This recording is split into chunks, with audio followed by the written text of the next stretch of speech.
Selamat pagi anak-anak, apa kabar kalian semuanya? Saya berharap kalian semuanya dalam keadaan baik-baik saja. Baik, kita akan melanjutkan materi kita, yang mana pelajaran sebelumnya kita sudah belajar mengenai menggambar flora, fauna, dan alam benda. Nah, pada pelajaran sekarang ini, pelajaran selanjutnya ada kaitannya dengan pelajaran sebelumnya. Jadi, sekarang itu kita akan belajar mengenai menggambar ragam hias ya. Dalam pelajaran ini ada beberapa hal yang perlu kamu pahami, yaitu kamu dapat mengerti keragaman ragam hias ya. Ragam hias itu ada 4: figuratif, geometrik, fauna, dan flora. Nah, dalam hal itu juga kamu bisa mengidentifikasi keunikannya masing-masing. Keunikan itu ada 2, yaitu motif dan pola atau susunan. Serta kamu dapat mengaplikasikan ini maksudnya menggambarnya atau membuatnya, lalu kamu dapat menjelaskannya. Baik, kita lanjut. Kita akan masuk dalam materi, yaitu menggambar ragam hias.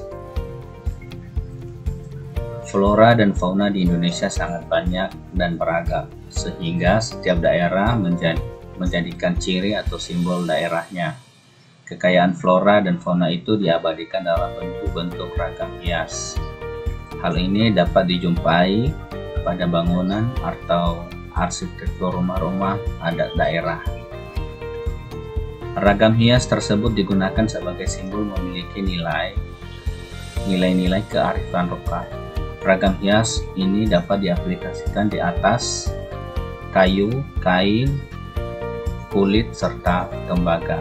Nah, jadi ragam hias ini pertama kita membahas secara keseluruhan bahwa seluruh daerah-daerah yang ada di Indonesia ini mempunyai ragam hias.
Hati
kalian semua.